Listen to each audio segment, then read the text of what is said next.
you can learn more about what your journey might be and gain the wisdom and knowledge around what it means to go invisible to invincible. What is that all about? That's a whole big thing in itself. And specifically in becoming a six-figure healer.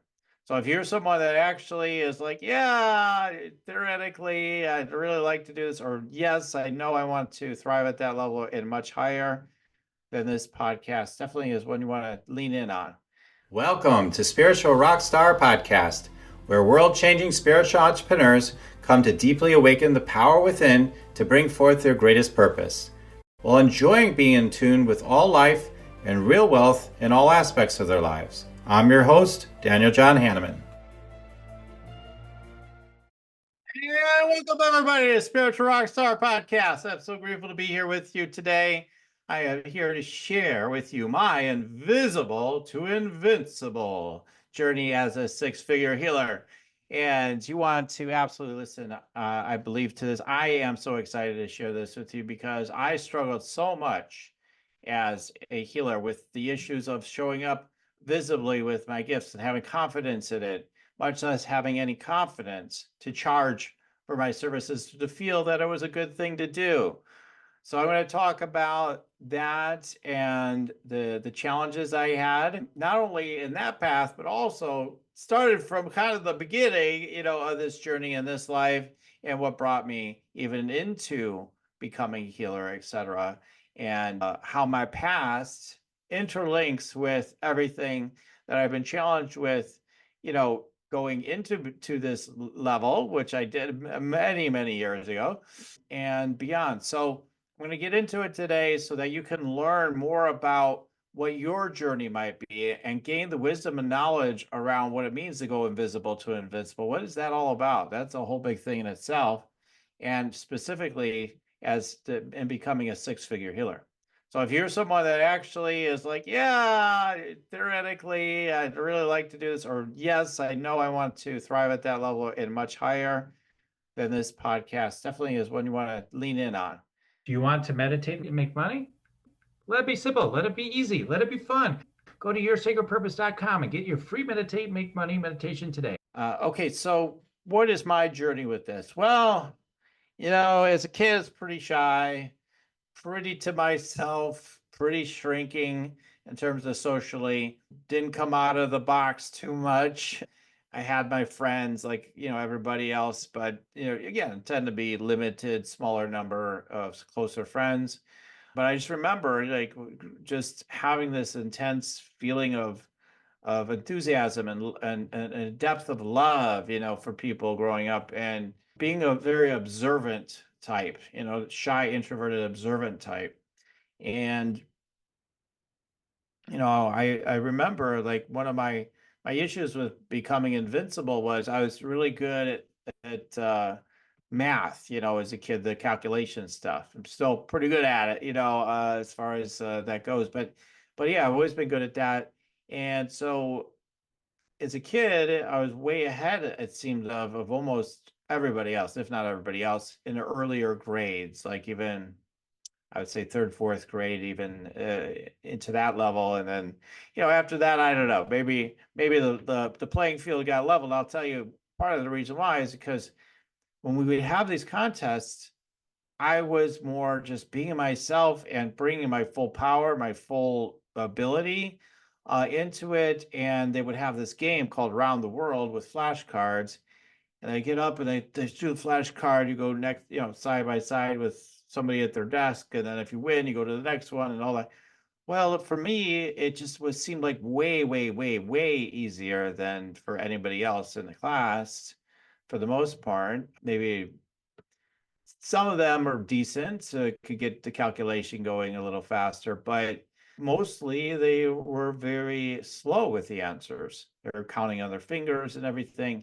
And for me, I would just know the answer almost instantly every single time. It's like really natural for me. And so I got this feeling when I was doing it, like to just give people time to respond because I thought it wasn't fair that it was so easy for me. So I pulled myself back and I would just lose on purpose, so to speak, feeling like I didn't really even care that much about winning anyway, but with this stuff, like it didn't matter. So I remember, I don't know how many times I did that, but I just remember making a conscious decision to give the person next to me a little bit extra time because it just didn't seem fair. So I had this whole thing, it's not fair for me to be advanced ahead of other people that just based on ability. So I started penalizing myself for an ability I had. Okay, I won't win then. I could go probably around this whole classroom, no problem, but I'm not going to because it's not fair. And so I really feel like this is one of a number of things that has been an ongoing thing I've had to deal with. It's not that I'm great at everything at all, but I have certain talents. One of them is math, the other one is calculating energy and tuning into people and things like that. Like I'm the energy scan guy, right? So I'm tuning into people. There's certain gifts that I have that are very powerful, that pop off the page, that not everybody has. Not everybody has maybe at the level that I have it currently, right? And it's all about these things build up over lifetimes. I feel it's all resonant energy that's built up through our lifetimes of practice, personally. But anyway, so like I said, I was going to go in the way back machine. So I just want to hit on some of these moments. So what I was learning there was just this, that what I was learning is like to be sensitive to like the fact that not everybody has the gifts that I have. And in that case, I made a decision that I think it bled into probably other areas of my life. Pull back, don't just dominate, give other people a chance.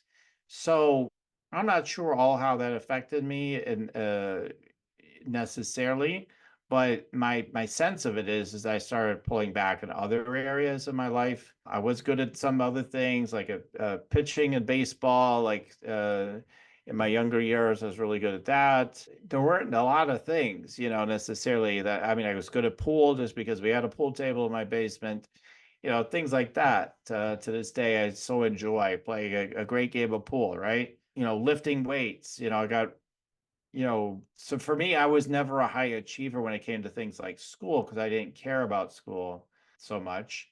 Uh, but things that I get interested in, I'd get really good at. Monopoly was another thing I really excelled at. Just lights out with Monopoly, but it took a while. I had to, for me, my pattern often, if it's something I'm not naturally, automatically, instantly better than everybody at, it's like I get beat enough to where something inside of me says no more. And so that's all part of, in a sense, like this invisible to invincible journey I talk about, where you just can't take it anymore. You're like, I've lost the last 20 games playing with you on a Monopoly or whatever. I'm not saying that it was 20 games I lost. I don't remember. But I just remember losing, in the beginning. And I'm like, I'm going to figure this game out. I'm going to make sure I win every single game. Like something clicked. Like, I don't want to lose. I don't want to ever lose this game. And I mean, to the knock on glass, I've got like glass here, pretty much that's what's happened since. Not that I play Monopoly very often, but the traditional game, it seems as though, and I'm sure I can be beaten.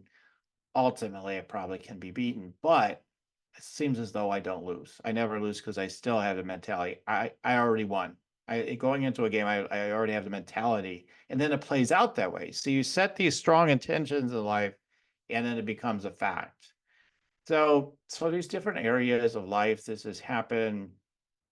But yeah, I was an invisible kid, especially in high school. I got depressed and I was anxious. I just wanted to get on with my life. It's also stupid. It's society and teenagers were kind of stupid. And I had my own teenage fun and nonsense all the same. But I just thought everything's stupid. I need to grow up, and I don't want to deal with being a teenager. So anyway, I got into creative writing and journaling and all this stuff, and that's what I pursued when I went into college. But then I just decided I wanted to understand myself and others more rather than just, kind of being just a rebel and just dismissing everything. I'm like, let me understand. So I studied psychology, and then I decided I want to get out of my bubble once I got my psychology degree. And so I went into copier sales. I always talk about this story. Like, man, I felt like I needed to learn to be more enrolling and to show up.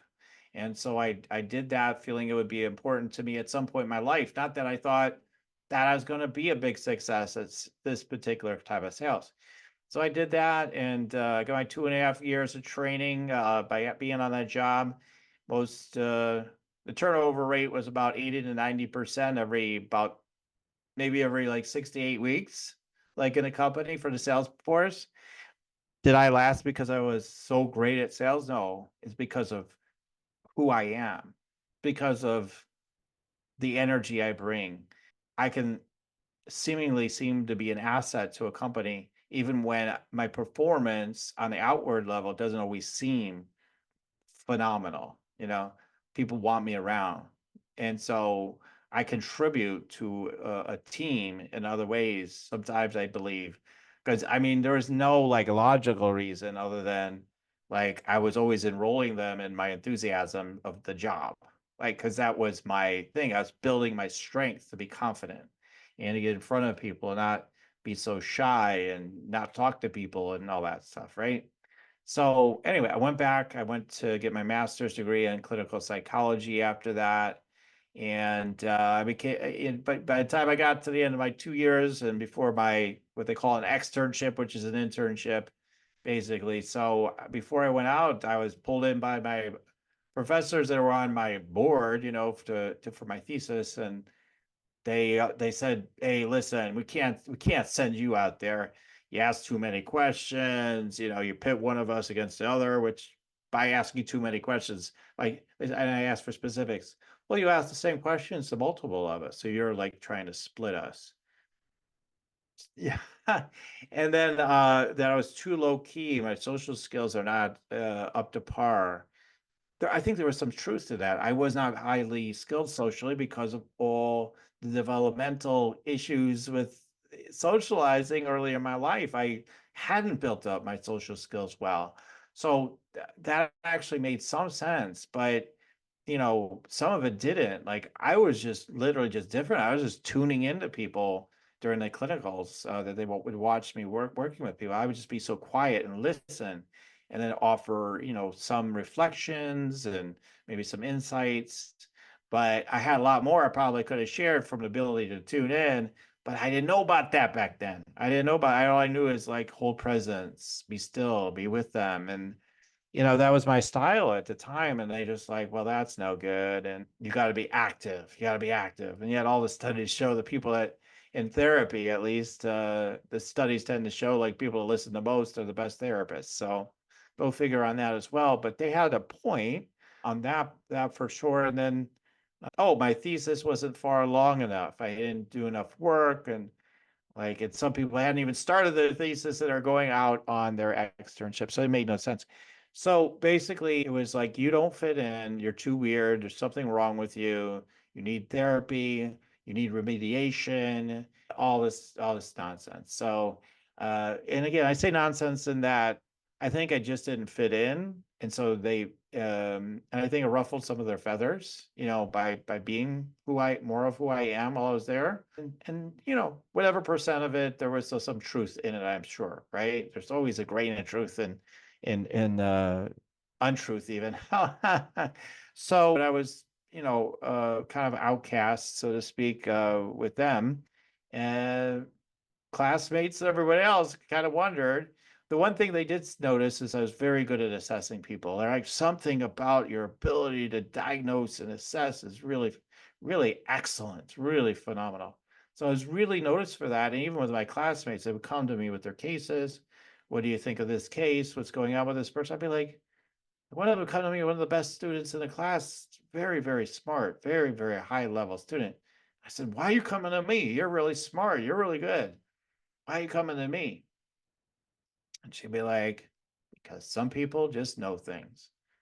And I'm like, okay. Like, all my life, I was good at tuning in and on things to a degree. I noticed it, but I didn't realize I had intuitive psychic gifts or whatever. It wasn't even an idea to me, at the time. So it's just like, oh, okay, I kind of know things. That's cool.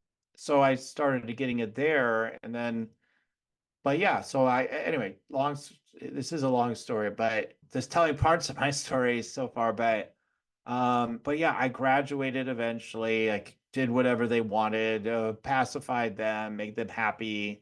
They wanted to publish my thesis even afterwards. Like, oh, we want to take this further. Is that okay? I'm like, yeah, just let me the hell out of here. Like, so yeah, I was behind, but like I was being so diligent with my thesis that it was a really good piece of work that they wanted to do more with. So it showed, this ability for me to do very high quality work, but let me do it my way, you know? So isn't that funny? Like, no, you're being too mindful of asking too many questions, you're too mindful on your thesis. It'll never get done. We got to hold you back. And then when it's done, they want to publish it and run with it, right? So anyway, then I got off into my first job, lost that first job like within a month. And the message was, you don't fit in. Like there was no criteria of like some task I didn't do or do something right. It was a general statement of like, you just don't fit in. That's why that was the stated reason for letting me go. And so I was told other times in my life, losing another job I had where I was told basically you can't cut the mustard here or whatever earlier in my life. And throughout my life, it was like, you don't fit in. You don't fit in. I had people laughing at me. Like I would have pop friends that were kind of popular at school. And then they'd be like, yeah, you just hang out with the cool kids, right? But you're a nerd or you're not cool or whatever. Like people, remember a kid saying that to me to my face, like, and they're laughing and all this stuff. And so I was sort of picked on, a bit here and there growing up, and just a sense of I don't fit in, you know. So, but what happened is after I lost that first job is I talked to my dad about it and I said, I don't know. I don't know what to think anymore, which is a place I found myself at a number of times in my life. I don't get it, and just crying and just, young. I'm still pretty young at this point, still in my 20s.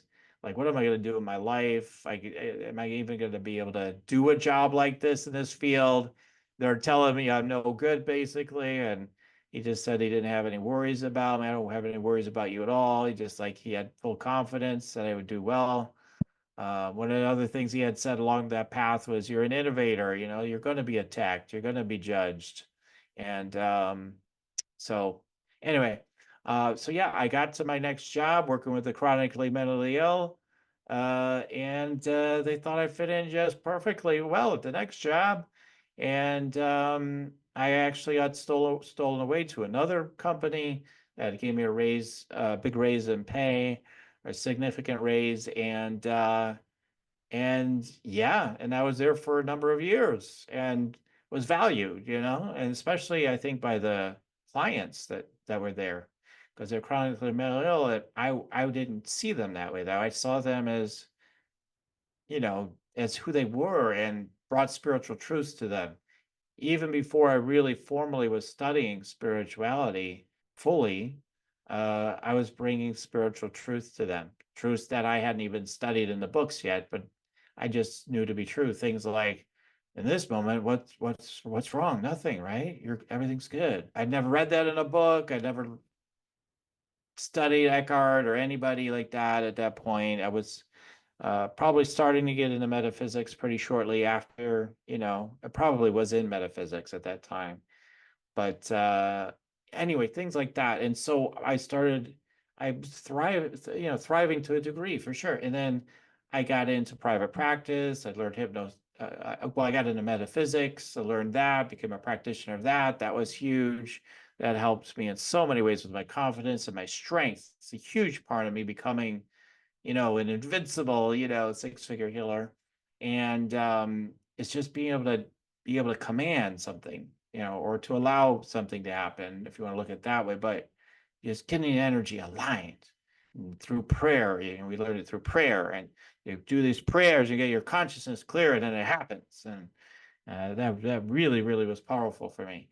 And so it definitely helped me. And going from like no, no girlfriends, to having girlfriends, and then finding my mate for life online, and that's a whole other story I won't get into today. So like that whole thing was invisible, then it became happening, and it was huge, and I'm married 21 years later, amazing family. So many amazing things. And then yeah, I did hypnosis, hypnotherapy, went out in private practice, worked with people, and I just started opening up more and more energetically too. And then I was guided to a fair where I put my third eye on a crystal skull. I became instantly connected with everything, and knew everything. I could perceive everything, and immediately that feeling went away because I didn't believe in it. My mind's like, this can't even be true. I'd never experienced anything like that in my life. So, but it gave me curious. I'm like, how can I harness that kind of connection? How can I bring it back in and bring it in consistently? And that's where I learned the energy scan technique, which was the next phase of me being able to, being able to thrive online. I started working online in 2006 as a coach, started looking into it, started poking around, started getting a website up. When I say I got on and started working at it, then that's what I mean. Like I don't know how much I got done that year, but I started getting it going then. And then yeah, eventually I quit my job. I went full force into it. And I was financially, it went to where we had to give up our house. We didn't have food put on the table, couldn't pay the bills. And because what happened is I started doing these energy scans. And at first, when I first started doing that, first I didn't have the energy scan, and then I was suffering a lot then financially. But then when I started doing the energy scans, I wasn't getting any clients at first because I wasn't making offers. Or if I made an offer, it'd be something like this: "Hey, I'm knowing your divine perfection. Everything's going to work out for you, your life, because you are already perfect. But if you want any help on some of the things I was talking about earlier in the scan, hey, I'm here for you." And then nobody would hire me, of course, right? So eventually I started realizing I have to presence the real pain and the real potential that each person has and call them out for the transformation that could be at hand for them to step into their greater potential. And so when I started doing that, even in smaller ways, or just identifying something I could help them with that I found in the field, I said, that needs to be addressed, or we would want to address that, or whatever, and then ask them if they wanted to address it. Ultimately, that's what matters. They would say yes. I would make an easy offer. So for back then, this is back in the 2000s, I was, my stated price for a session was 190. I got it all the way to where it's 190 because I tried higher prices at first. Then it went all the way to 197 as my regular price. And then I says, yeah, but if you sign up today, it's 97 today only. And then guess what? Like half the people I would do an energy scan, tuning into their energy, into their chakras, seeing what's going on for them, knowing things that happen to them in their life, people being blown away by what I was able to do, and often with the speed I could do it at too. Other readers that were really would remark on that, like, "Wow, you do it so fast. How do you do that? How does that work?" And so I just was having a lot of fun with it, but that's what I was able to build up. And then I started a strategy of offering a follow-up scan afterwards, and offering a follow-up package, etc. And started making more and more money until I got to, I think it was, yeah, 3 to 5 thousand a month. But based on our bills and where we were in an avalanche of bills and whatnot, we couldn't stay where we were. We lost everything. And then eventually what happened is, after we moved into a smaller place, I started to really build up. I started to come up with, more of a signature sorts of offers, higher offers, and packages to help them with healing and coaching. And then what happened is then I got to around six figures, or that around that area, around that mark, and 6 to 8 thousand a month. And it was just it was just starting to go up and up from there. And so it was around six figures at that point. And then I was like, I could help other people with this. I could help other people to do the tuning in I do, and also could help them to go to six figures.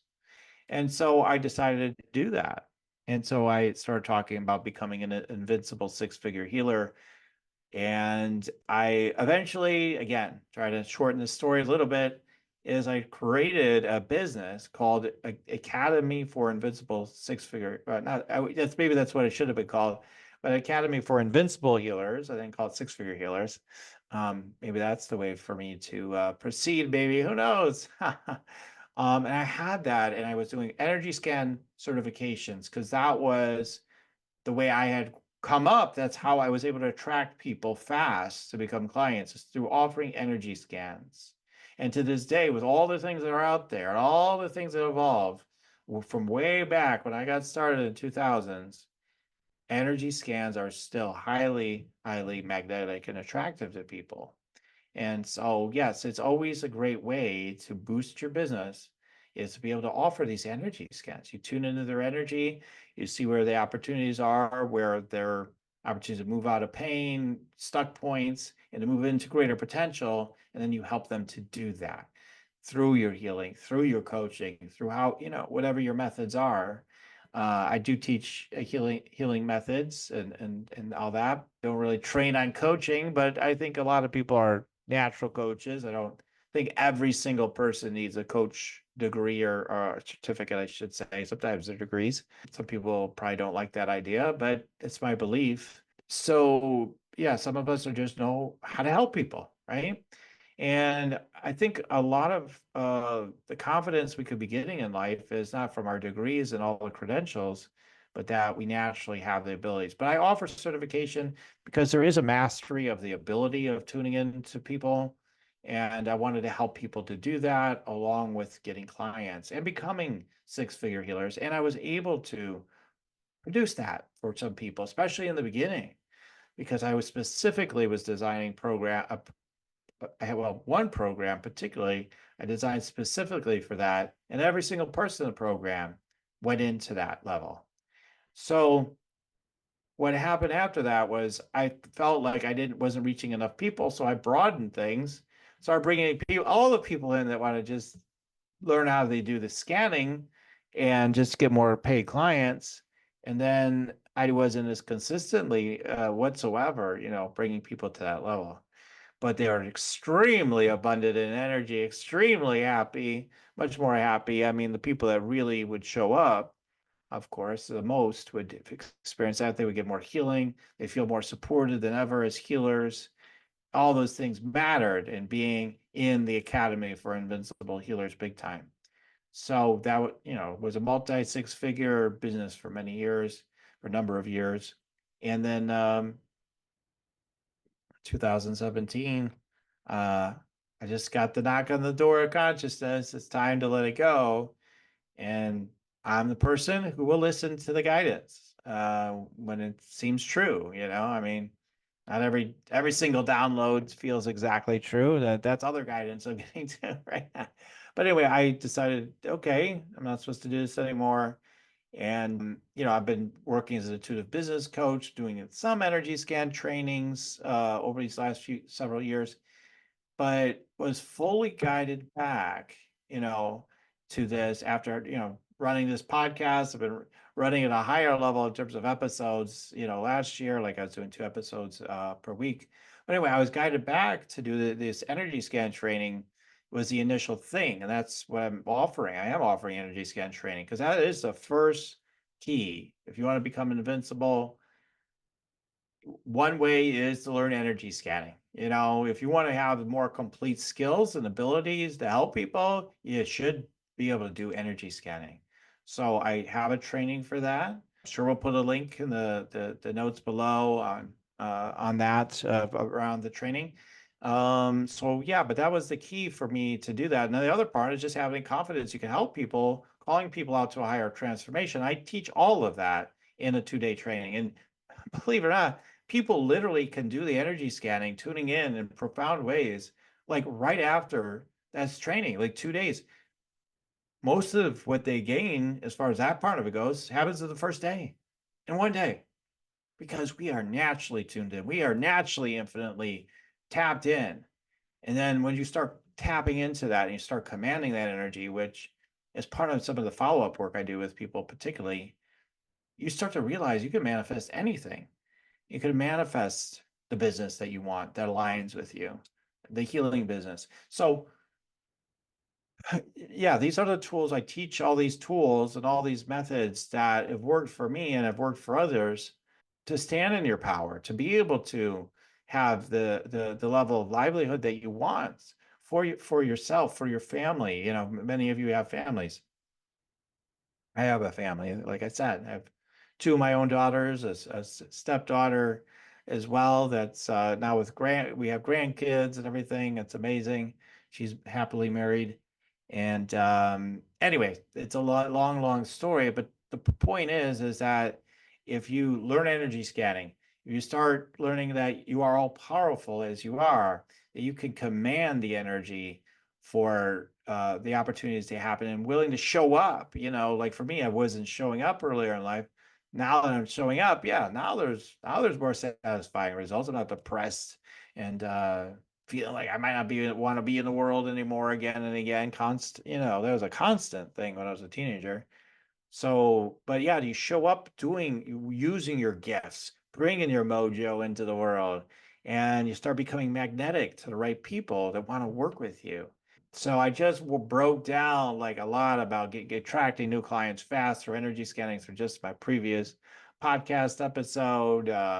Perhaps we'll pop in like one of these, oh, there, you can find it here or there, you know, type of thing here on this video. But so I won't break that part down, but I just want to share my journey with you that I struggled mightily, like for a number of, I don't know how many years it was that I was struggling, but trust me, I was using metaphysics. I was using complete commitment. I had negative thoughts. I'm sure we all had negative thoughts, but I was so committed. I had no thought of that I dwelled upon I didn't even have a thought, I want to say, of failure whatsoever. It's like, I'm going to succeed doing this.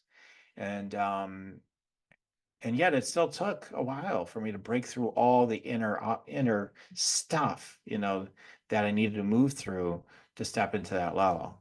So now I have programs that are available, or a program available that can help you do the same, like I've done for others when I put it through that kind of container, where you can go from very little clients or not consistent or no clients or just getting started. Literally, I've helped all those categories go from invisible, like not really reaching people and having the clients that much, to invincible, in this case, to the other side of transformation of being at six-figure level. So it's a program that does absolutely deliver it, because there's a lot of inner transformation that needs to take place. And I compress it for you because I know what's needed. I know what's needed. We don't have to do guesswork on it. I know what's needed for it to happen. It's not, you know, and it's in a connected, authentic way for me. It has to be. Like I get approached for people to be appointment setters for me all day long, it feels like. I'm constantly getting those messages, like maybe you do. I always say no, or I don't even respond, right? Because I've tried not that, but other things like that, where it's you know, the cold, like reaching out through DMs or something, like a company or whatever, like systems, whatever. And and it always feels bad. It always just feels bad. It just feels wrong. It's for me, and I'm not making it wrong. I'm just saying it just feels wrong. It doesn't feel right. It doesn't feel heart-centered, connected. And the more connected I am, the more vibrancy I have, the more everything works in my life. And so if I bring something in that I'm trying to focus on that isn't connected, it just doesn't seem to work so well for me, because I don't care about it. I don't want it. Yeah. So that's why offering energy scanning on social media, emails, people you meet, etc. Like that's enough. Honestly, just use those three different things. Like I have no email list, I have no this, no that. You know people, right? You know one person you could give an energy scan to. The snowball effect is huge. You take the steps you know to take. That's one of the principles of going from invisible to invincible. Oh, I don't know what to do, but do what you know to do, and then we keep taking the next steps. Working with me allows you just to accelerate through that faster because I help you claim your confidence, I help you claim your knowing, I help you claim your gifts, your ability to manifest, to heal, to tune into people. Like I help you claim all these in a pretty comprehensive way. To come home to yourself as a healer and thrive and to thrive. Guys, I also work with other healers and coaches at six figures and above, but this is a divine directive is to help all of you is like the foundation. I want to bring tons of people through my energy scan training because that alone is transformational. Knowing you have the gifts and abilities, the infinite intelligence within to connect to your intuitive and psychic gifts and read people and to be connected, learn to be more spiritually connected all the time and going with your guidance constantly in our life. Like it's a game changer completely in terms of what you're able to manifest, how you're able to experience your life, experience everything increasingly synchrodestiny rather than trying to figure things out. Oh my God, was I right? Was I wrong? Increasingly having that confidence and trust, being in that invincible kind of energy, 100%. Not that there aren't plenty of challenges in life still, but you can move through them much more quickly, robustly, and powerfully with that knowledge and the tools that I teach as well. So yeah, I hope you're inspired by my story. Again, if you want to learn more about the specifics of how to do it, grab that video, if we got the tile up, or we'll put it in the show notes as well, but on how to attract new clients fast through energy scanning, or better yet, there's a preview call coming up on that. You can come to the call. All right. Where you can get an energy scan from me. You can see how powerful it is for yourself. And it's so fun because my clients get the same responses I do. When they do the scans, the people they do them on are like, that is so dead on. Thank you. And typically that's what happens. And if it doesn't happen right away, it happens eventually. Like eventually they get that good where that's happening consistently, like almost like most every scan. So there's always somebody who's like, I don't know about all that, even if you're 100% right. So anyway, yeah, I hope this was informative and maybe inspirational, help you to see what's possible for you and, develop a mindset that I'm going to have this happen in my life, whatever it is you desire. If you desire to be prosperous as a healer and maybe go to six figures or way beyond that, you can have that. You just have to stay centered on it. We know, like the basics, stay centered on it, stay focused on it, continue to invest in it. And there's so much more in it. You bring your full self into it, as they always say. It's usually the thing is people say, I'm going for it, I really am, I'm doing everything. And then you find out that there's a part of them that's still not saying yes. And that's where, the clearings I do and everything too can help to clean that up. The coaching too, even just the coaching I do knocks people out of this stuff. Like, I can do it now. So, on your own, if you want to do it the slower way, that's great. But if that's what you want, I don't think it's great actually. But if that's okay, keep identifying false limiting beliefs, which is something you should do regardless, and just keep clearing through those, because that's the number one thing is getting the mindset, the energy right, getting committed to it, and then you can see the result. Otherwise, in this domain, most of you aren't able to just roll out of bed and just easily be six-figure healers. There's always somebody that says they can, but I always am dubious of those claims anyway. All right, guys.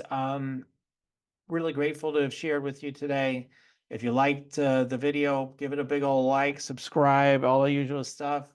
Yeah, and I appreciate you all. If you've been a reluctant healer like I was, basically, I was reluctant to even show up in life, and you no longer want to be a lot reluctant. You want to start experiencing the power and the beauty of who you are as a soul, as a healer, and to thrive, then I'd love to hear from you. I'd love to hear from you. So just connect with me through the links below or find me on social media, etc. All right, guys. I'm gonna leave it there for today. Take the next step, whatever it is for you. You're clear on the one next step. Take that step now and, never look back. Just keep taking the next one step. Until the next time, keep on tuning in. We'll keep on rocking it here at Spiritual Rockstar Podcast. Till next time, everyone. Bye for now. For listening to Spiritual Rockstar Podcast, stay tuned for our next upcoming new episodes each Saturday. Please be sure to subscribe, rate, and review to help us to serve you best. As a reminder, you can get your free Meditate and Make Money meditation at www.yoursacredpurpose.com to rock your sacred purpose. Goodbye for now, everybody.